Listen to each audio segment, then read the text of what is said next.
On serait tous d'accord pour dire que ce qui définit un bon prank, c'est d'abord une vraie caméra cachée, littéralement, suivie d'une blague marrante, au moins du point de vue du spectateur. Quand ces deux conditions-là ne sont pas respectées, ça nous donne une vidéo qui est, dans le meilleur des cas, tout simplement pas drôle, ou dans le pire des cas, totalement répugnante. Et dans une ère où internet est devenu central, je vous apprends rien en vous disant que les gens vont de plus en plus loin pour de l'exposition, et quand il est question de plusieurs millions de vues, et donc d'argent, certains n'ont aucune hésitation quand il s'agit de dépasser les limites du raisonnable, de très loin. That YouTube personality went too far in creating a prank style video. Literally, hate brings money, hate brings likes, hate brings views. It doesn't matter. Love or hate, it still brings views.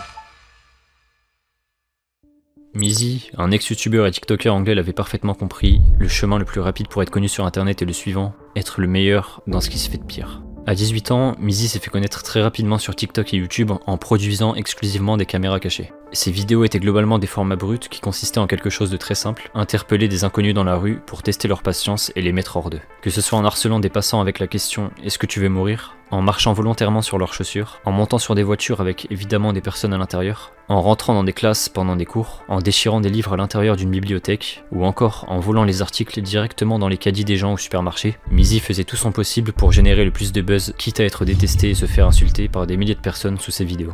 Dans sa quête de vouloir toujours faire plus de vues et être connu, Mizi faisait systématiquement pire à chacune de ses sorties. Et alors qu'il était pris dans un élan aveugle, il avait malheureusement pour lui franchi les limites du raisonnable bien avant de s'en rendre compte.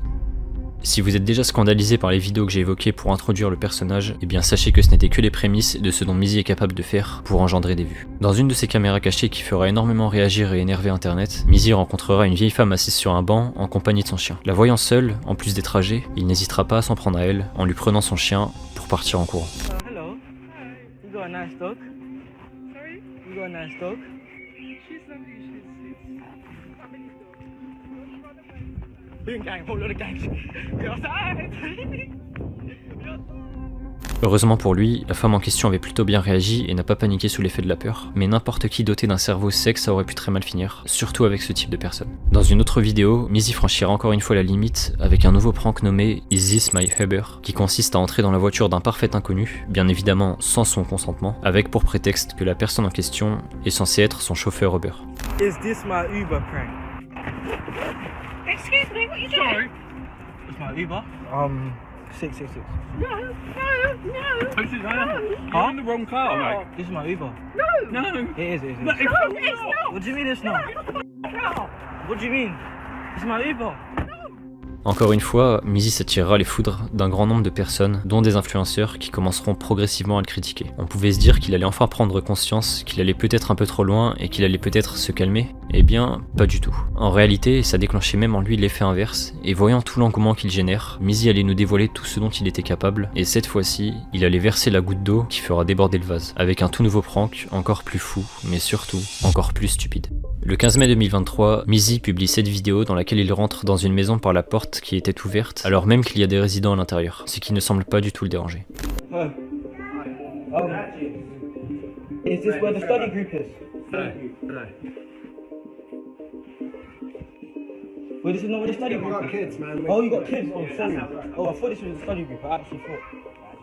C'est avec cette vidéo que tout va commencer à s'écrouler pour Mizi. Au niveau de l'opinion publique, sans aucune surprise, il prendra une énorme vague de critiques et d'insultes par toute la sphère internet, jusqu'au point où des énormes youtubeurs anglophones l'insulteront directement en vidéo. Is a fucking superstar of being an absolute irredeemable bag. Les problèmes ne s'arrêteront pas là pour Mizi. Tous ses comptes TikTok, YouTube et Instagram seront bannis. Il sera également arrêté par la police avant d'être relâché avec une interdiction de continuer ses caméras cachées. Invité sur un célèbre plateau télé, il sera questionné sur son comportement, et si certains avaient encore un soupçon d'espoir quant à un éventuel changement, Mizi ne fera que confirmer ce que tout le monde pensait déjà de lui. Literally, hate brings money, hate brings likes, hate brings views.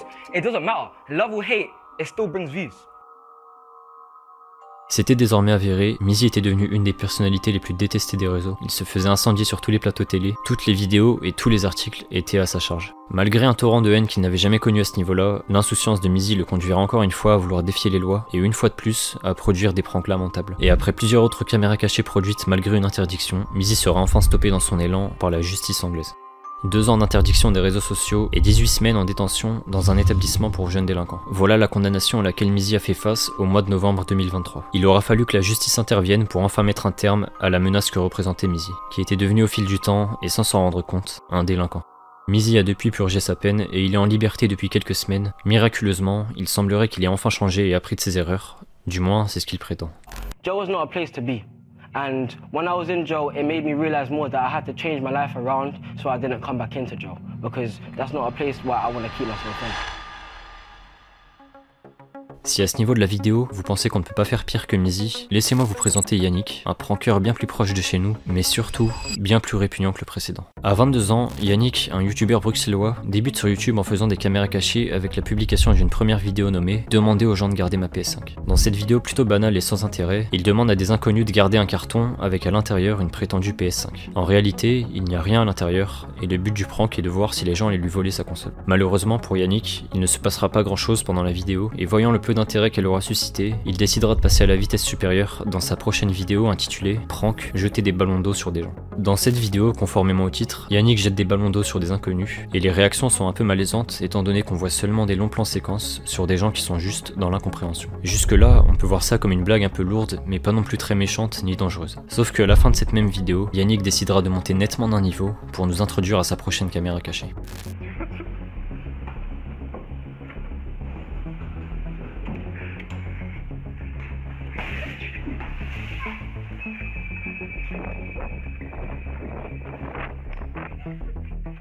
On n'en était donc plus à de simples ballons d'eau. Yannick venait de balancer un seau de plusieurs litres d'eau directement sur quelqu'un qui prenait le métro. À partir de ce stade, ça commence bien évidemment à devenir très problématique, surtout quand on sait qu'il prend la fuite à la fin de ses pranks et ne demande même pas l'autorisation aux personnes qui viennent d'être humiliées de les publier sur internet. Néanmoins, comme je vous l'ai dit, cette séquence-là était seulement une introduction à ce que Yannick allait faire dans ses prochaines vidéos, qui là, allaient totalement dépasser les limites de la légalité. On est le 31 juillet 2023 quand sort le premier épisode d'une série abominable de pranks que Yannick décidera de nommer la surprise du chef. La surprise du chef, tel qu'il l'appelle, c'est un mélange d'eau et de peinture dans un seau de plusieurs litres qu'il prépare soigneusement en face caméra. Sans grand suspense, le but du prank est encore une fois de se rendre dans un métro, d'humilier une personne avant de prendre la fuite.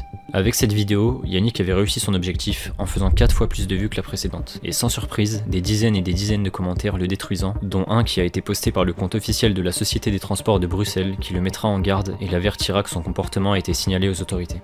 Malheureusement pour les Bruxellois, tous ces commentaires et ces centaines de dislikes n'auront pas suffi à ce que Yannick s'arrête, et à l'inverse, ce n'était que le début d'une longue série. Seulement une semaine après ce premier épisode, sort la deuxième vidéo de la surprise du chef. Cette fois-ci, la recette évoluera. Yannick y prépare un mélange de mouchoirs, d'huile de tournesol, de lait, de tomates, de peinture et de plusieurs litres d'eau. Le schéma est encore le même, il se rend dans un métro, choisit une cible, attend que les portes s'ouvrent et verse son seau sur une personne avant de s'enfuir. La vidéo engendrera les mêmes commentaires, dont celui de la STIB, les mêmes insultes et les mêmes pouces rouges. Voyant que le concept attire de la haine et donc des vues, Yannick poursuit logiquement avec l'épisode 3 dans lequel il réitère le processus. Ici, la recette sera bien plus différente et dangereuse. Il y ajoute de l'eau souillée et des excréments de chien avant d'humilier à nouveau une personne. Le commentaire de la Société des Transports l'informera que des mesures ont été prises contre lui, ce qui ne l'empêchera absolument pas de continuer pendant 2 autres épisodes avant que finalement, il ne soit arrêté.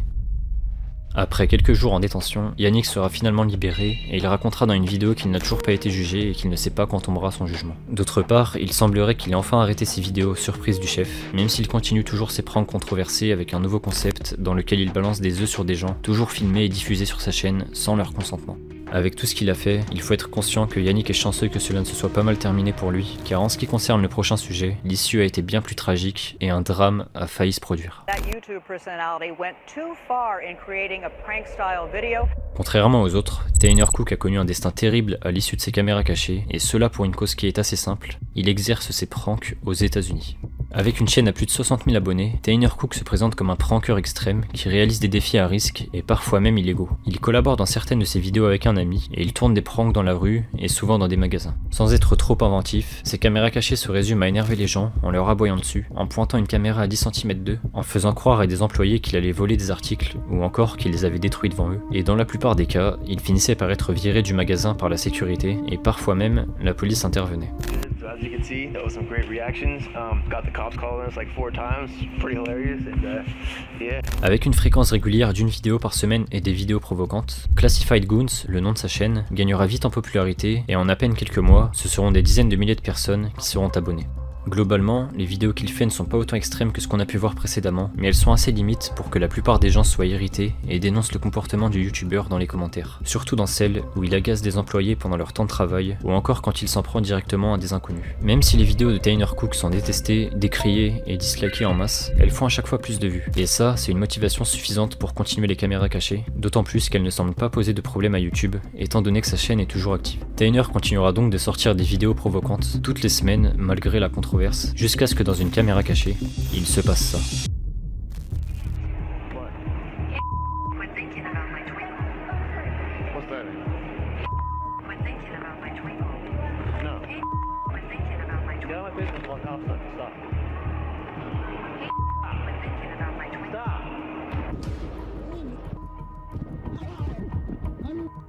Ce qu'on pouvait redouter pour Tanner avec ses nombreuses provocations, s'était produit. Dans cette vidéo qui a été supprimée de sa chaîne, il avait pour idée d'aller se rendre dans un centre commercial afin d'agacer les gens avec la technique suivante. Leur coller son téléphone au visage avec un son qui leur répétait en boucle « Hey, connard, arrête de penser à mes ». À un moment de la vidéo, alors qu'il s'approche d'un homme avec son téléphone, ce dernier lui répète en boucle « Stop » et après plusieurs mises en garde non respectées, il sort une arme et presse la gâchette. Fort heureusement pour Tanner, il s'en sortira après un court séjour à l'hôpital, là où il déclarera vouloir continuer les pranks, tout simplement car c'est sa passion. Il a donc rapidement été remis sur pied et a retrouvé son terrain de jeu en reprenant les caméras cachées presque sans aucune pause.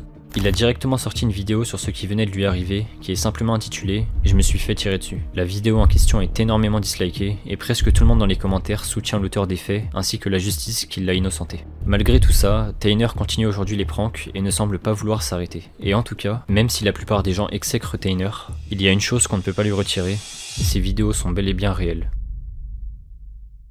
Ce dernier cas possède une particularité par rapport aux autres, la caméra cachée s'est passée en plein direct sur Kik, avec un dénouement totalement inattendu, du moins pour la streameuse derrière ce live. Natalie Reynolds est une influenceuse populaire avec plus de 4 millions d'abonnés sur YouTube, et 2 millions sur TikTok. A l'inverse de ces plateformes, elle est relativement peu connue sur Kik, avec 14 000 abonnés. Son contenu se résume à des lives en extérieur, là où elle fait souvent des pranks controversés, du genre rouler en moto dans un magasin, ou encore piéger un type qu'elle a rencontré sur Tinder, en s'habillant de manière à ce qu'elle paraisse beaucoup plus grosse que sur ses photos. L'essentiel de son contenu est provocateur, mais celui qui va vraiment dépasser les limites, c'est un prank en particulier, une blague de très mauvais goût. Le prank consistait à louer un van, écrire dessus Free Candy, qui signifie friandise gratuite, se garer devant un supermarché et proposer aux enfants de monter dans son véhicule. Hey, you want some free candy? You want Skittles? It's free candy. Beaucoup de parents s'en prendront directement à elle en lui expliquant que c'était absolument inapproprié de faire ça, ce qui n'aura pas pour effet de la motiver à s'arrêter. Elle continuera donc de proposer aux enfants d'aller dans son van pour chercher les bonbons gratuits. Et quand ces derniers accepteront, ils y retrouveront directement un homme ligoté à l'intérieur du véhicule. Voilà donc l'excellente idée de blague qu'a eu Nathalie pour faire rire son chat, mais malheureusement pour elle, en toute logique, les gens avaient décidé d'appeler les autorités pour signaler le véhicule qui leur paraissait suspect. C'est alors que seulement quelques minutes plus tard, alors qu'elle prend la route avec son véhicule, il se passe ça en plein live. Oh my god. And now you're sitting right there. Oh my god, oh my god. Oh my god, I'm gonna kill Put your hands up, Maddie. Put your hands up. Hands up. Get out of the car now. Okay. Get on the ground. Le stream prendra ensuite fin quand la caméra tombe par terre après que les occupants du véhicule soient arrêtés par la police. Suite à ce live, beaucoup de gens sur les réseaux fustigeront la streameuse en se demandant comment elle a pu penser que c'était une bonne idée de faire ce genre de blague. Internet continue de jour en jour à nous surprendre, et c'est assez fou de voir jusqu'où les gens sont prêts à aller pour de l'exposition. Mais ce qui est encore plus fou, c'est que tout ça n'est sûrement que le début d'une longue série de stupidités qui vivra autant de temps que vivra le monde d'Internet.